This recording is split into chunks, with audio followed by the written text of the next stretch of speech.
Much. We are on YouTube Live. It's time to start.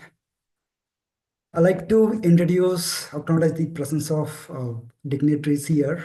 We have Rashmi Raghav, the past peer of District 102, PR manager, and the current CGD of District 121, Distinguished Toastmaster Natasha Kumar, and fellow area director Ramya Bachu. And we have a few other colleagues joining here. Thank you so much, each and everyone, for joining. To introduce the speaker for today, it was an accident. I met her exactly 2 years back, I think 2023, in Speech Weavers Club. She delivered the same educational session, emotional intelligence. I got intrigued. I asked her, can I get the opportunity to learn from you? Then she said, yes, come on. Then I go with my sister because it is the need of the hour. So we both joined. We learned 6 weeks time from her every weekly. We connect and we learn from her. And to introduce her, she belongs to Uttar Pradesh, India. And she moved to Malaysia, Malacca, along with her family. And she started joining Toastmaster to keep herself engaging. And then she became the PR manager of District 102. She is NLP practitioner, trained practitioner, and certified emotionally intelligent life coach, certified soft skills master trainer, and she is expertise in stress management, personal branding, so and so. There are a lot to talk about this wonderful woman, and she's also my one of my mentor who I ask her to get things whenever I stuck with problems in life to manage my emotions generally. Thank you so much for accepting the invite, and over to Distinguished Toastmaster Rashmi Raghav. Thank you so much, Uday. It's great pleasure to be here. Hello, everyone. A very good evening to all of you, and thank you so much because you are devoting your precious time, 8 p.m. in India, to learn this crucial skill, which is a need of the time. As most of us are the Toastmasters, so we understand how leadership work. And equally, we understand how challenging it can be, especially when you are working in a non-profit organization where no one is employer, no one is employee, but still you need to take care of your job. You are having people there who follow you, look up to you as a leader. Sometimes it's very exhausting. Sometimes it's very taxing because it's highly demanding job, not easy. And that is the place where the role of emotional intelligence comes in. And not only it is important in leadership, whatever I'm going to share today with you, it is equally valuable in your personal life as well. So think from all the dimensions, how you are interacting with your followers, the people who are following you at your leadership position, with your personal relationship, your family members, even with your children. So this beautiful content I have designed from that perspective, not only from the leadership perspective, it is from the self leadership perspective as well. So when not only you are leading a group of people in the Toastmasters or at your workplace, you are beautifully leading your family, your children with the deep values and carrying yourself with the power of emotional intelligence. Okay. So before I'm diving into the topic, I would like to request, I want to make this interactive and engaging sessions, and I want to give my best out of best, which this is a module I always run in my paid trainings. But for Udaya, everything is there.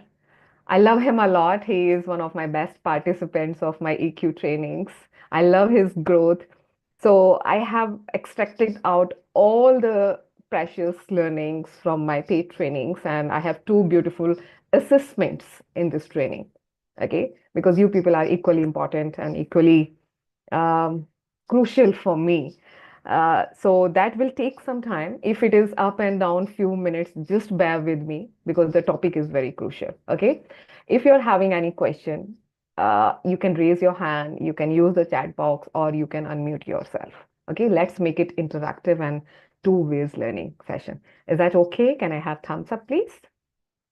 Wonderful. Let me share my screen with you all.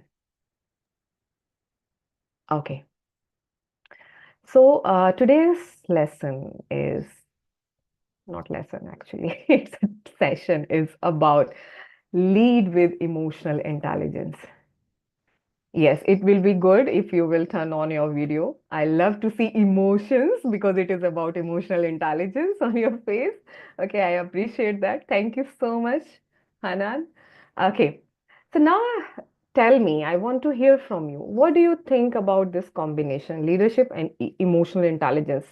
Does it go hand on a hand, or there is really a crucial requirement of understanding emotion in your leadership job or not? What do you think about this?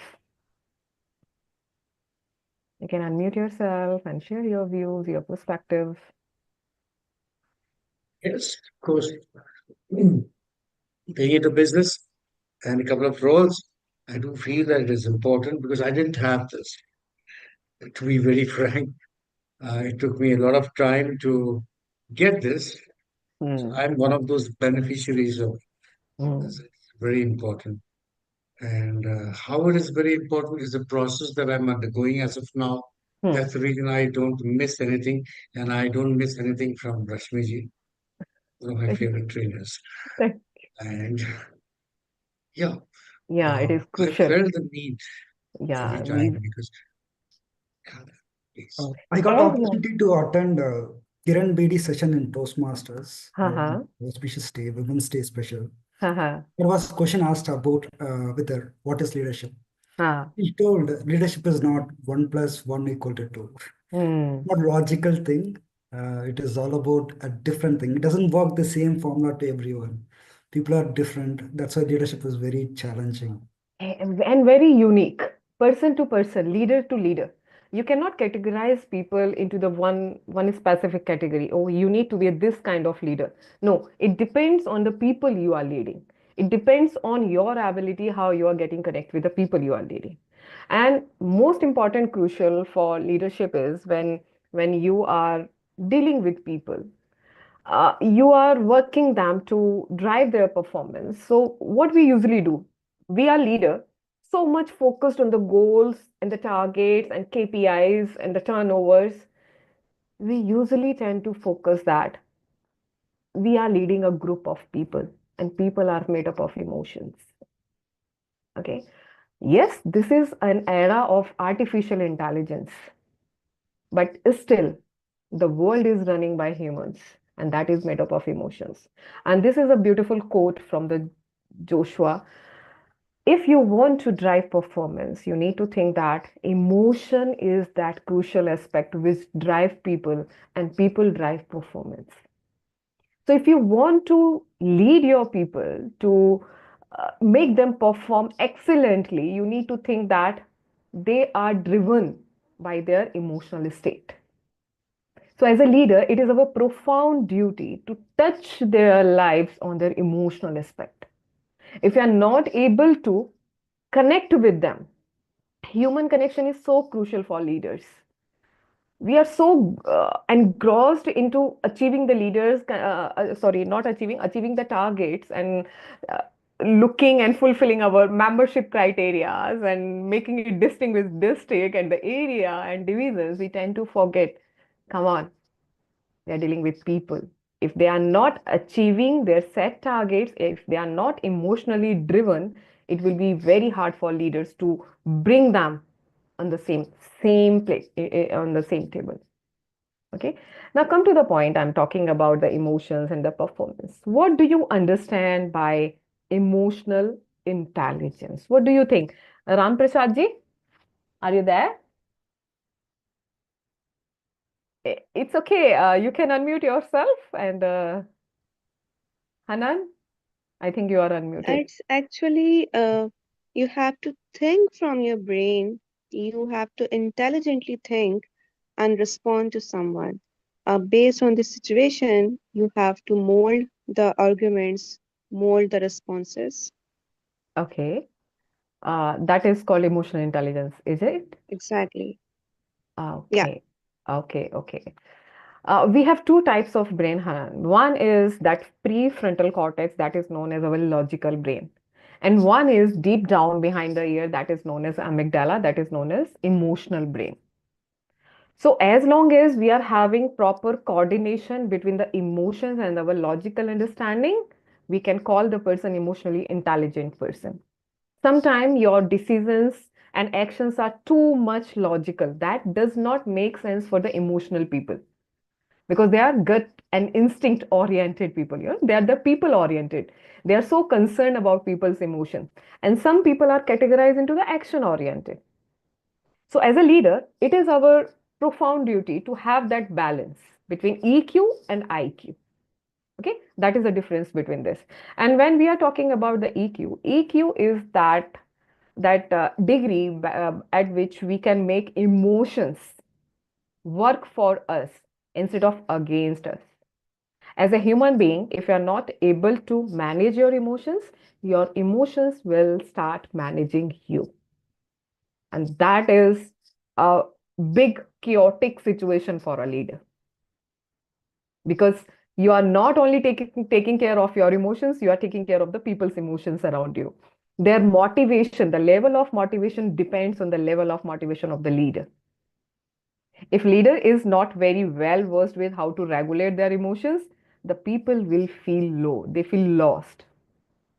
So it is a very crucial, very important aspect of a leadership. EQ is, if I simplified it more, EQ is when you are able to understand your emotions and the emotions of people around you. Okay.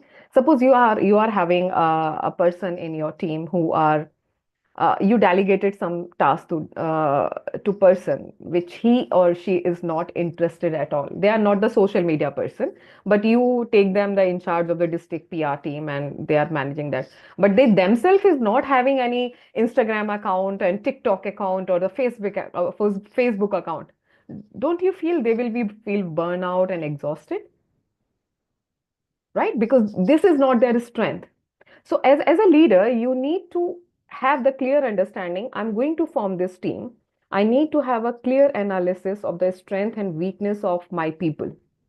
So when I have a clear understanding about the strength and weakness of my people, I can understand what motivates them and what demotivates them. Then I can strategize my delegation techniques, strategies. What I should delegate to whom. So they feel empowered, they feel motivated, they feel inspired, not drained out, not exhausted, not burnout. So this all aspect park under one category that is known as emotional intelligence. Okay? You are understanding yourself, your emotions, and you are able to understand and read the emotions of your people around you. That is EQ. Now we come to the same thing like what is better? What is good? I should have more IQ or I should have more EQ? What do you think? Anyone? Uh, Pandya Rajan, if I pronouncing your name, Pandya Rajan. Yeah, can I have you, sir, here? What is more crucial for a leader, IQ or EQ? What do you think?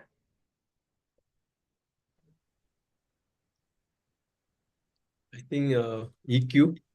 Okay, give some supporting things in addition to your answer, sir. Why do you think so? Uh, I don't have any, supporting explanation, but what I feel it's EQ. It's Okay, I mean, okay. Hanan, you raise your hand. Yes, tell me. AQ is more crucial for the leaders, and the Hmm. reason is when you understand others very well, so you can delegate the task as you mentioned the example, and Hmm. similarly you can lead the team in a much better way Exactly. because you understand the others, and similarly you can respond to the client accordingly. So the Yes. productivity of the team increases. Beautiful. Beautiful, Hanan. Lovely. I'm so impressed. Yes, Shanmugam, you like? Yes. Yeah, I think UQ is more important than IQ because when it comes to IQ, it's more about the intelligence that you are going to share. You're going to explain something to someone, right? Hmm. So, in the process of that, there might be chances that you might react because of so and so emotions, right? So, if you want to explain something clearly, you have to control your emotion first so that you can share the things that you want to share with someone, right? So Mm. I think EQ is better, I mean, more important than IQ to Oh, explain things clearly. thank you. Thank you, Shannu. I appreciate your response. Ramya, can I have you? Yeah. Yes, thank you. This reminds me of a quote which is very close to my heart. I think this supports the reason why I choose EQ is because life is 10% what happens to you and 90% how you react to it. Yes. So EQ has a very strong support from my side. Beautiful, Ramya. Beautiful. Imagine you are having a two types of leader A and leader B. A is the person highly competent and he has done uh, he has obtained multiple degrees from Harvard and Cambridge University, so highly competent and highly skilled person. And another side, we are having a person who has been studying the local university, but he is so well versed with how to deal with the people, how to deal with the people from the different races, different religion, and different culture. But just a simply graduate from a local university. Okay. And this person who has been achieved so many competency and skills from Harvard is not well versed with how to manage the people, but high set of skills. Okay. So here, what do you think, Pandya Rajan? Who will be the best leader in the long term?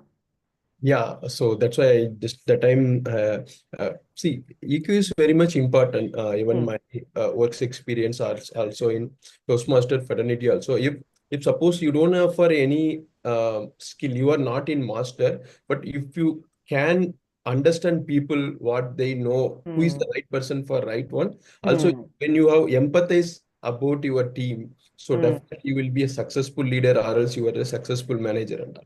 So Yes. this is my experience. I may Huh. wrong, but No, that no, no, is no. You are right. Hanan, you like to add on something quickly? Yes. Organizations prefer to hire the leaders, those who can respond better, those who are intelligent, and they do not want to hire the ones who have the high quality education or the degrees from the Harvard or something. They Hmm. would like to prefer to hire those who can give you the 100% accurate output in a short amount of time. Yes, with a beautiful collaboration with the people at the workplace. Okay, so that's how it is speak itself. We definitely need a set of competency. We definitely need degrees. It's like our entry ticket at the workplace. But after entering, it is the EQ which assures that you are going to be a long-term leader. You are going to climb in that corporate leadership. Yes, sir. Sethi sir, would you like to add on something? Ji, Yeah, I have a query. ji sir. Why? So, as you rightly said, Mm-hmm. IQ can be measured and certified by a third party, Definitely. as in form of degrees. Ji, sir. How do you certify EQ? EQ also a measurable skill, sir. I'm going to share all these things. No, Uh, fine. But huh, are there some third party certified like degrees? yeah, Because is no company asks for your EQ certificates. it is a crucial, sir, world's top three crucial requirement at the workplace. EQ is now there. We have so many internationally recognized institutions which are even providing us the paid and free assessments as well, who can give a clear idea about how you are going to perform at your workplace. Are you okay to collaborate and work with different people or you not? So all No, these, fine. That is uh, a desirable quality. uh, But in a job description hmm, across, whether you go through any of the job portals or LinkedIn, ji I sir. haven't. So they define you need a MBA from maybe Huh. IIM or the IIT. Nobody describes that this is the EQ certification you require. Yeah, this is not because that's why we call it soft skills, sir. We are looking for technical hard skills, but we are compromising and lacking that soft skills. And that So is this was where, a question. Now coming hmm, back, hmm, we are all saying EQ is important, hmm, which is there, hmm. but why IQ is defined in the form of degrees in all job requirements. Yeah, that's why I was So telling, that means IQ is more important still. it is important, sir. It is important. It is your entry ticket. It will give you a seat there. But how long you are going to be on their seat, that is going to be defined by EQ. If you are not able to manage and motivate people around you, do you think you will be a good manager for long term? I don't think so. And in no time, the workplace will turn to the toxic culture. So And what I that is, want, you can continue after this point. What I wanted to just insist is Mhm. it's very good thing to glorify EQ, and it is required also, but you cannot ignore the IQ, I'm because not, that's a competency which gets the work done. yeah, that's And what I even already, to get the work done from people, you need IQ also. definitely, sir. That's why I told you it's an entry ticket. Without it, you cannot enter. No, it's You not an have, entry ticket only. It is a daily requirement. yeah, it is a daily Strong way. requirement, but I'm dealing, sorry for the interruption. The yes, Hanan. technical requirements or the IQ is basically the daily requirement, but it entirely depends at which position you are. If you are at the junior position, so definitely the IQ is more important. But if you are in a leadership position, so your EQ is more important than your IQ, No, even because you at the, know that e- how to ask the candidate to do the work. Hanan, So the even IQ at and the EQ lower both are level, important. even at the lower level, if you are not, Exactly. if you are not able to, connect with the people at your workplace, how long you will be Yeah. there?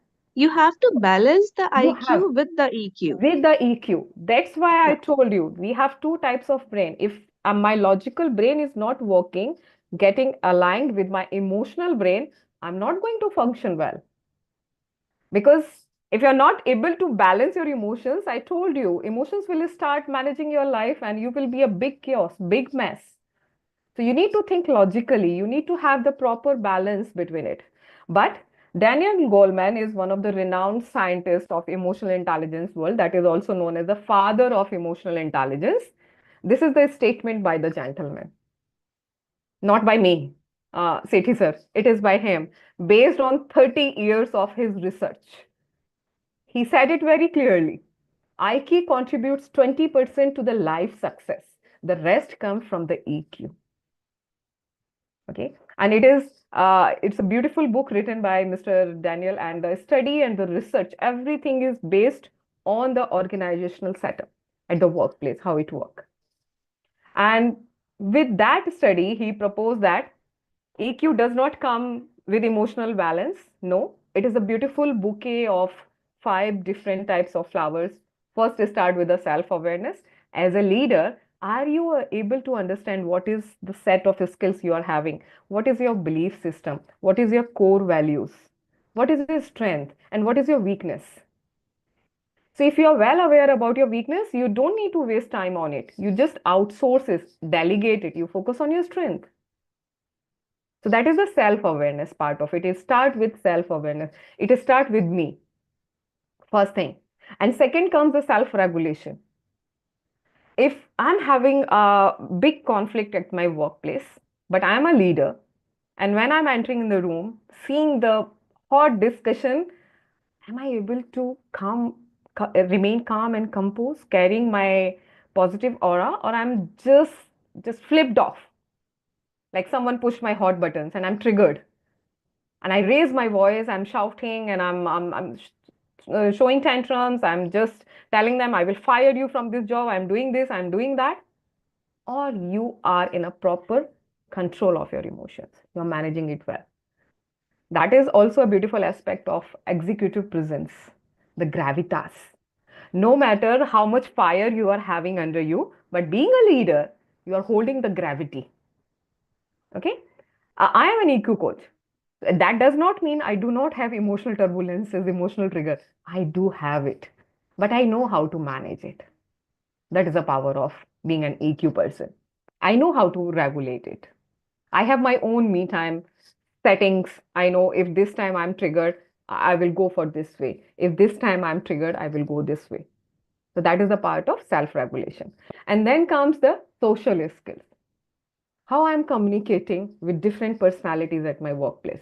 We have different mindset, different personalities. I'm going to share the DISC assessment with you all so you will understand it at a deeper level. Then motivation. It is not always extrinsic, outward motivation. Sometimes it is internal as well. So how well you are able to hold that internal motivation irrespective of all the chaos which is happening at the workplace. Keeping yourself motivated or your people motivated and leading them in the right direction. And last, and the beautiful aspect of it, that is known as empathy. Any idea what is empathy? What do you understand by empathy? Hello, Arjun. Welcome. What do we understand by? Hi, Hey, Arjun. Rashmi. Yeah, Hi, hi. Rashmi. Hi, hi. Welcome to the session. Thank you. Thank you. Yes, Hanan, you raised your hand. What do you understand by empathy? Empathy is basically you have to put yourself, Hmm. you have to put others on your own shoes, right? You have to understand the emotions of others, what the others are feeling. So Ah, you have to put the others on your own shoes and try to understand the feelings of others and respond accordingly. okay, good. Yes, Selvi ji. Kalai Selvi. Yeah, Yeah, hi. yeah, yeah. Hi. Uh, See, empathy is understanding others' perspective and basically understanding others' perspective, and we have to be empathetic by ourselves as well, not only Hmm. for others. We have to understand ourselves and as well as others. Okay. So anyone knows what is the difference between sympathy and empathy? What kind of leaders we need? Sympathetic leaders or empathetic leaders? Yes, uh, Marutesh. Empathy is understanding other people and reacting to that. Okay. And sympathy? Sympathy, sympathy is showing some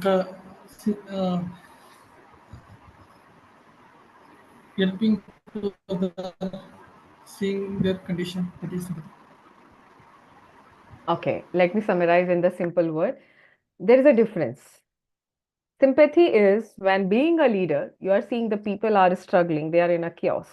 But you do not want to make your hands dirty. You do not want to be the part of that mess. You are maintaining a safe distance and you're sympathizing with them. Oh, I understand what you are going through. Just the words, just for the sake of saying it, you are saying it, verbalizing it. But you're maintaining a safe distance. That is known as sympathy. Empathy go far from that. Empathy is when you are really consciously putting effort to go near to your people, sitting with them, and you are trying to feel with, there is a word, with them. Sympathy is feeling for them from a safer distance. Empathy is feeling with them. Okay. Being an empathetic leader does not require to provide any solution. That is a very important aspect of being an empathetic leader, because we do not have practically, we do not have all the expertise to solve all the problems of our people that are struggling in Toastmaster or at the workplace.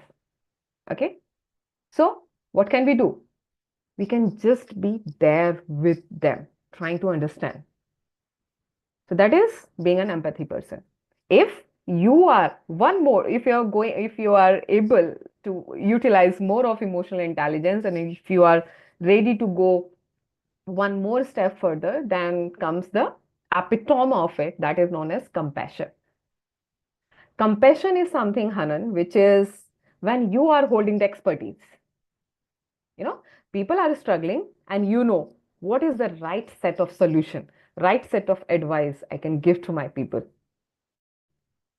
So being a compassionate leader requires a set of expertise.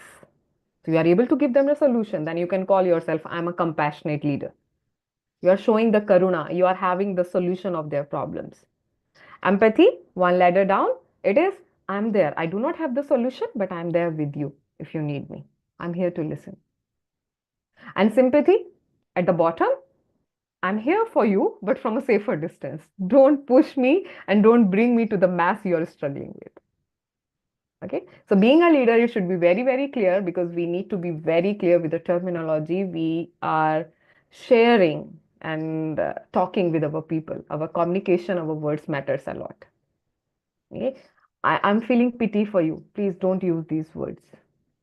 I'm feeling sorry for you. Don't. It does not bring any difference in your people's mind.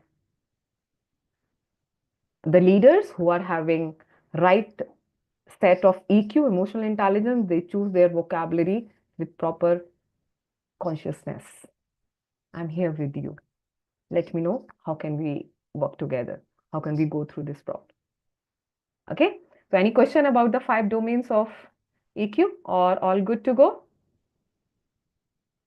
Okay. I just wanted to understand that I can understand that empathy is something very important when it comes to emotional intelligence, leadership stuff. Couple of things. One is that how to control emotion, because emotion plays very important role when it comes to empathy, right? You have to control your emotions so that you can understand people's feeling and then you can give a solution to them, right? So how to control emotion and how to develop the empathy skill?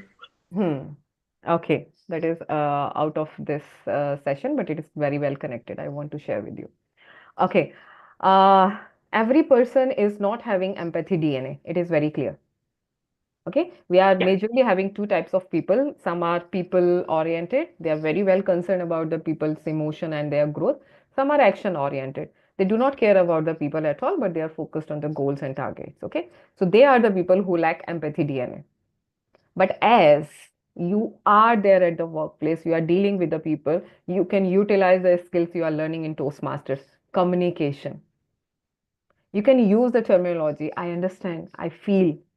I felt. That is a beautiful discovery from Apple, iPhone creators, Apple, to use with their customers and the clients, because Apple products are always very expensive. So they have been trained with the 3F techniques, that is known as 3F technique. Okay, I have taught this technique to my husband as well. He's a scientist. He's highly analytical, highly critical person, and I am a person who is emotional and sentimental. Okay, my gut and insight, that instinct is very strong. So sometimes you can see there will be the conflicts because he thinks from the brain, I think from my amygdala, emotional brain. Okay, so I use this 3F technique. Whenever any person, you are the person who is not having empathy DNA, so you can try, you can sound like a empathetic person using the right set of words. I understand. I'm listening. I can assure you that I will go extra mile to solve this problem. I'm with you. Okay. And 3F starts like what we do. If person is approaching me to solve any kind of problem, we act, and it is our DNA. We just started our conversation throwing the solution of their problems. No, we need to stop. Stop first. Listen to them and then start with saying, I feel what you are going through. Apple people, the executives and all trained with this 3F technique. First is you need to feel the emotions the clients are feeling. Your products are really very expensive. So what you need to do? Validate their feelings. Yes, sir, I feel the pain. The products are definitely very expensive. Then comes to the second F, felt. But sir, believe me, when I started using iPhone, the security, the features, the apps, amazing, sir. This is my experience. I felt the same way. But later on, when I bought, I found this worked magically in comparison to other Android or other kind of phone in the marketplace. Then you are sharing your selling point. Then you are selling your USP. You are not starting with the USP at the first place.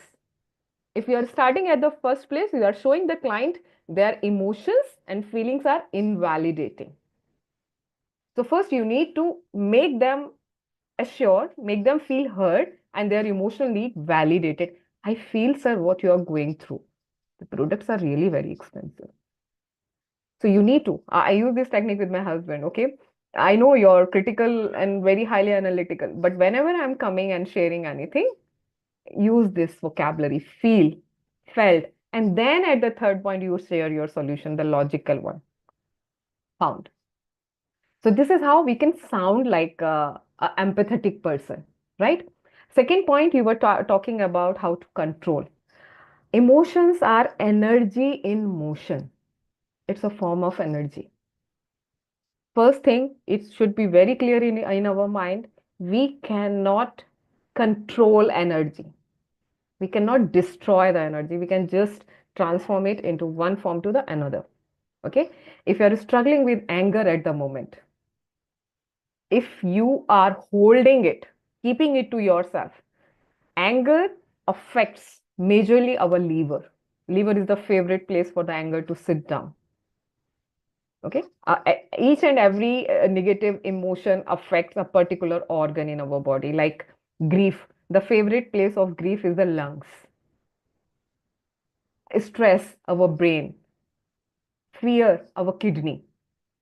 So these are the places the emotions sit down. So what you need to do, be physically active, go out for a walk, get engaged with a beautiful conversation with your loved ones, hang out with the people. So this energy can release out. It should not stagnate at the same place. So what I'm telling you, I think this a question was from Shanmugam. You cannot keep it compressed, you cannot hold it, you cannot control it. You just need to channelize this energy in motion and make it go out. Once your mind is lingered into the negative emotion, anger, your brain will start feeding it, feeding it, feeding it. And one after another, you will keep remembering the negative incident related to that, whatever the incident happened to you. It keep lingering around you and sitting down in your body. That's the reason my shoulders are feeling very heavy. No one is sitting there. Why it's heavy? Because the stress is sitting down there. Emotions are sitting down there. That's after the massage and releasing, the energy is released and we feel so relieved. So you need to channelize it and manage it through the physical activities, physical movement. I believe this answers your question, Shanmugam. Is Yeah, that okay? definitely that helps. Thank you so much. Okay. Okay, let's move to the next slide because there is a lot to share with you all. Okay, these are the 5 components. It is clear. This is something which is crucial for all of us to know. If we are not having, like the first question from the Sethi sir, what is the cost? If we are not prioritizing the EQ at the workplace, what is happening? This is the research done by a very renowned institution that is known as 6 Seconds. If you are lacking that EQ at your workplace, you will juggle in this infinite circle continuously. You will never be able to come out. What will happen? The people who feel unheard, who feel their contribution is not valued at the workplace, they are not feeling connected, they have poor collaboration at the workplace. They feel the damaged trust. They cannot trust their leaders because leaders are not walking their talk. They are not acting as per the core values. They are bad communication or the broken communication or no communication at all, because people does not feel safe to express themselves. They do not feel uh, psychologically safe. They feel unheard. Then the disconnection, then lower engagement, then higher stress, and then additional decline in the company culture. And it goes on, goes on, goes on, goes on until we are having a right set of leadership with the proper EQ in their mindset. Otherwise, keep going on. People will work, definitely work at the workplace because they need money. They have family to feed on. They have children to take care of. They will work. But you will see more autoimmune disease, more exhausted people, more relationship issues, lots of things. You can just feel it. But they have to. They cannot run away from the workplace. So this is the consequences. And in the next slide, you can see how can you identify if a person is lacking, if a leader is lacking the EQ. How can you identify that? The person, the first image you can see, low self-awareness. So that's why they are highly opinionated about themselves. If you are getting this success, it is because of me. It is because of my leadership. They lack empathy. They are insensitive. They are believing in blaming culture. If it is success, it is because of me. If it is a failure, it is because of you. They struggle with low motivation. They do not know how to cope up with the challenging scenarios at the workplace. They have very low self-regulation and unpredictable emotional explosion at the workplace. In a second they are okay, in a second they are unokay. So you cannot predict what is the right set of time I should approach this person, because I do not know what kind of emotional state he or she is having right now. And it affect the relationship, not only in the professional life but even in the personal life as well. And self-centeredness at the first pictures a lot, narcissistic tendencies a lot. We have those kind of people within our families as well. Some seniors in our families, even some of our uh, even sorry, even one of the parents, they can be narcissistic as well. Whatever goes smooth in the family, they are like, it is happening because of me. If something goes wrong within the family, they are like, because of you, I'm doing so much hard work, but you people does not. And blame game starts and starts and starts until the family culture is so toxic. People start, they don't want to see each other, they don't want to communicate, and they see the very dreadful consequences of all these things. I'm getting emotional because of that issue. You might have seen in on the TV today, the Meerut. I belong to Meerut, and something that dreadful incident happened in Meerut today. So yeah, low EQ. People are lacking self-awareness. Why they are here? What is the purpose of their life? And what are kind of problems they are struggling in their relationship? They are not ready to come, sit, and talk about it. It is very easy to talk bad and just go out, hang out with the people around you and end up the relationship like this. It is happening in our culture.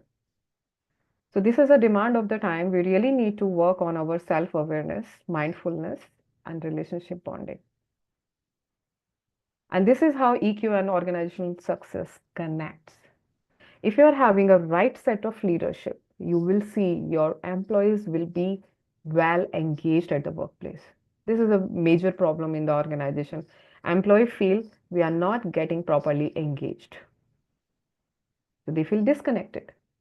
They are just coming like a sheep. They are working, they are going back. They are coming, they are working, they are going back. No emotional bonding. What is the company's mission? What is the company vision? And how can we work together? No. If you're having engaged employees, you will see the culture is flourishing, great culture. You will have loyal customer, your business will increase, flourish. And all these things are starting with the right set of leadership. Okay. And thanks to this gentleman, and I would like to request you all, if you are vivid reader, go buy his book and read the book.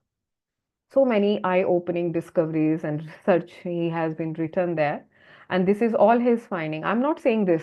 He is saying this. EQ can be learned. Okay, unlike IQ. Somehow IQ depends on your genes. Okay.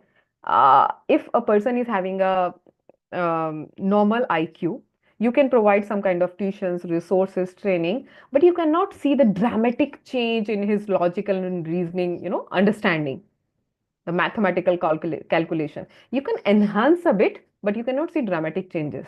But you can see here, if a person is consciously choosing to work on the EQ, you can see it. Within few years, a short span of time, you can see him growing as a good leader. So it is a learnable skill. It is definitely more important than IQ. Okay, Daniel Goleman is saying, I'm not saying this, I believe in this. Okay. Okay, it is important in the workplace and in the family. Very crucial. Okay, it is linked to the better health and it can be measured. There are so many institutions which are providing beautiful paid research, beautiful paid assessments. You can see where you are, in which domain you need to work on. Okay, you can get that. And this is a key to personally, professionally, and socially fulfilled life, emotional intelligence. Okay, this is a time for storytelling. I love stories. Thank you, Shanmugam. Okay, anyone remember this image? Any idea? Oh, there. With Neil Armstrong first landing. Yes, yes. Okay, beautiful. One of the very important, the mission of human history. But my question is, on the right side, you see a lots of people were working together to put this man on the moon. Okay, my question is, what do you think? How many people work together to put Neil Armstrong on the moon? How many? Any idea? Okay. Hanan, Pandya Ramya, yes? 3,000. Okay, 3,000. A bit more, bit more, bit more. Oh, okay. 7,000. Okay, more, more, more. Hanan, what do you think? How many people work together, including the scientist, the computer scientist, astronaut, the technical team, the supporting team, the NASA, the reporters, the media person? How many altogether could have worked to put this man to the moon? Siddharth. Yeah, Hanan? I think it's more than a million. No, not more than a million, but definitely near to that, okay? Not exactly. More than 350,000 people. 3 lakhs. Oh my God. Yeah, 3 lakhs people work together to put this man on the moon. Okay, huge team. But another story is linked to this. I want to share with you. 1962, when this project was going on, during that time, America's president was John F. Kennedy. So he wanted to go personally and check the progress of this project. So when he was passing through the corridor of NASA, one janitor was mopping the floor, cleaning it. So John F. Kennedy came and he tapped on the shoulder. Hey, hi, gentlemen. What do you do? Yeah. And the janitor was so proud. He put the mop on the side and said, Sir, I'm helping to put a man on the moon. Was he really helping to put a man on the moon, Udaya? Yeah, I read in a book suggested by you. Okay. Read with no title. Ah, Story, yeah. this is such a beautiful story. Mm. How a janitor who was mopping the floor himself thinking a very integral part of this huge project. Can you understand what kind of leadership the people are having for this project? So not only the computer engineers, not only the astronaut, even the janitor himself is feeling he is a very important part of this project. He's making sure the floor is hygienic, proper clean, no one should slip down, everyone should secure and maintain the hygienic part of it, but I am the integral part of this project. I was so astounded to think about the communication skills, to emotional bonding of the team leaders with the people around them. And that's how we achieve this big, huge project with this huge team. Think about your workplace, think about your area or the division. Is your mission or vision is equally clear, crystal clear to your people's mouth, to your club president mind as well? Are you communicating it that clearly? So they are also working together with you, collaborating with the right mindset to put the area to that ranking or division to that ranking or the district to that rank. It all depends how beautifully you are connecting and communicating with the people. And this all tells a lot about your leadership, a lot. And believe me, everything, if your project is rising or it is failing, it is all depends on your leadership. You cannot blame any person, not at all. Okay, I'm going to share one crucial story, but after that, this is the 6 types of leadership, which is defined by Daniel Goleman in his book. We usually categorize leaders in this 6 category, but leader can be the mix of different leadership style. We cannot bound them specifically. But when you will be very well versed with how these leadership styles work, you can see people clearly, okay, this is a authoritative, this is a affiliative, this is democratic kind of leader. Coercive leadership, it is very commanding, highly commanding. Very experienced leader they have in this position, and they expect this, do what I tell you to do. That is a coercive one. It is crucial during the emergency situations, during the firefighting mode, when everyone is not having a time to come and just sit and then listen and chill. No. During the emergency, you need to follow the instructions given by the leaders. If leader is parking here, that the leadership style known as coercive. Authoritative, they are like, come with me. They have the skills, but they are also make sure no people should left behind. They are the visionary people. They have experience. They have their clear mindset, what they want in future, what they want after 5 years, which direction they want to see the district should go. My people should learn the skills and the competency. Okay, so this is, come with me. I'm here with my set of skills and competencies. I can take you to that position. The next one is the, sorry. Affiliative. For them, at any cost, people come first. They can go extra miles to make sure people are safe and sound. And next one is democratic. What do you think? Very time consuming, but have to. In our politics, we can see this. Okay, everyone's point of view, then come to a common point and then take a decision. Very time consuming and can be exhausting as well. And then the pace setting. Pace setting leaders. Highly competent, highly skilled, and highly driven. Any idea? In industry, in any like, do you think any leader is coming in your mind who's high pace sitting, who does not sit quietly and not their people sit quietly as well? Your boss. Alan. Sorry, yes, Hanan? Your boss. My boss? Yeah. Okay. Yes, Monica, you were saying something? I just like, as soon as you said those words, Elon Musk is someone like, Yes, exactly. Elon was in my mind, Elon Musk. Nirmala Sitharaman. Yes, ma'am. Yes. Highly pace-setting leaders. Very good. They have no time to listen to your, ideas and this, and they have a highly driven mindset. They are visionary, definitely. They are highly competent and skilled. They know what to do. You can achieve result with their company, but you can feel burnout very soon as well. No? The long-term journey cannot be achieved with these kind of leaders. For them, targets, goal, all these matters, not people and their feeling. And the last comes with the coaching leadership.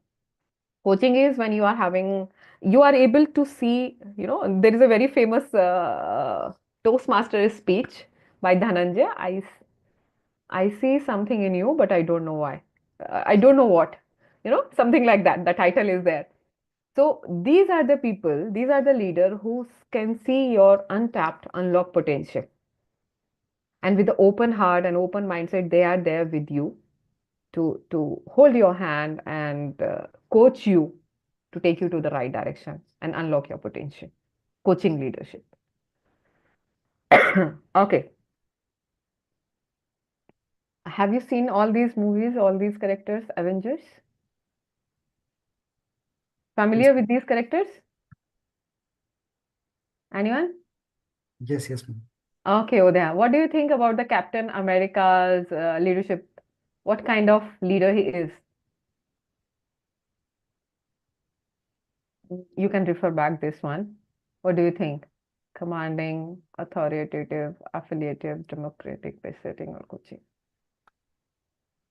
Captain America. I forgot the movie story itself. It's been very Okay.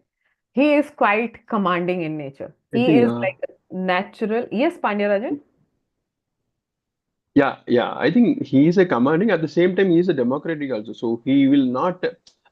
He know his teammates' Mm. strength actually. Like Yes. Hulk, you just simply smash. Okay, other person So other person, yeah, he knows that strength of his team. So Yes. he's not. So that's why he has a commanding, as a democratic leadership Yes. also. To be Yes. honest, I know only his character only. But remember, I'm not a big fan of Avengers, but still I remember his character. Yes. Yes. You're very true, actually. The major characteristic of his leadership is commanding, definitely, because he is a natural leader. And he is so comfortable in taking charges and giving orders when it is necessary, and never afraid to take the tough decisions. So the main leadership is the commanding one. Okay. Now come to the second one, is the Iron Man, Tony Stark. What do you think about that, Pandyarajan? Or anyone else? Iron Man, Visionary. visionary. Okay. If I say coaching, do you agree with me? Yeah. He trains the Spider-Man, the new era. Yes, and don't you remember, he is more into like one-to-one, helping people one-to-one, Yeah. invest time to develop their skills and abilities. And he is very patient and always ready to invest time. So these are the characteristic of a coaching leadership. Okay. Then third come the Black Widow. Anyone remember? Highly pace setting. She always set high standard for herself and for the people who follows her. Always pushing herself to be better, better, better, and expect the same from her teammates as well. Highly pace setting. Then comes Spider-Man, Peter Parker, affiliative, quite connected emotionally, focusing on the relationship, building relationship, having the positive team dynamics. That are the attributes of a affiliative leader. Thor, anyone?